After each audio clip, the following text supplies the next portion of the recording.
सभी को समान कायदा नियम अनुशासन पालन करवाकर सत्य पथ पर लाएगा।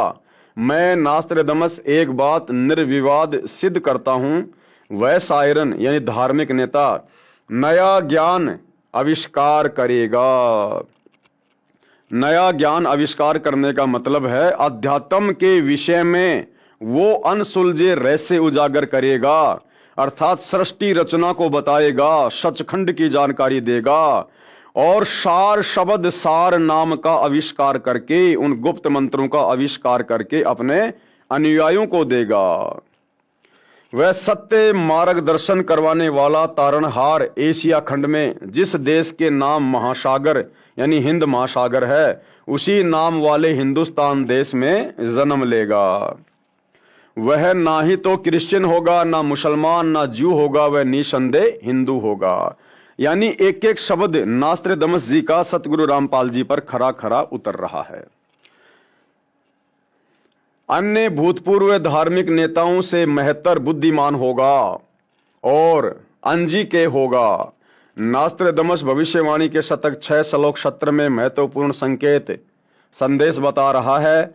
उससे सभी प्रेम करेंगे। सतगुरु सुंदर रूप अपारा, सतगुरु तीन लोक से न्यारा, उसे सभी प्रेम करेंगे। अब भाई और बहनों, सतगुरु रामपाल जी की शरण में आने से पहले आप और हम भी इसी सांसारिकता के झूठे रंग में रंगे हुए थे। पहले हमें अपने माता पिता अच्छे लगते थे, शादी होने के बाद हमें अपनी स्त्रियां अच्छी लगने लगी, स्त्रियों से बच्चे उत्पन्न होने के बाद हमें बच्चे अच्छे लगने लगे, बच्चों के बच्चे होने के बाद फिर वो पोते पोतियां हमें अच्छे लगने लगे। लेकिन अब सतगुरु रामपाल जी के ज्ञान से परिचित होने के बाद हम परिवार में रहते हैं, सभी का आदर सम्मान करते हैं, अपनी जिम्मेदारियां निभाते हैं, सबसे प्यार प्रेम से रहते हैं। लेकिन हम भक्तों का जो विशेष प्यार है, प्रेम है, लगाव है, वो केवल हमें अपने गुरुदेव भगवान से है। क्यों? क्योंकि उन्होंने हमारी आत्मा को जगा दिया, जो आत्मा अज्ञान में सोई हुई थी। उन्होंने हमें मोक्ष मुक्ति का मार्ग दिखा दिया, अन्यथा हम लख 84 योनियों में गधे कुत्ते सूअर बनकर यहीं भटकते रहते, भरमते रहते।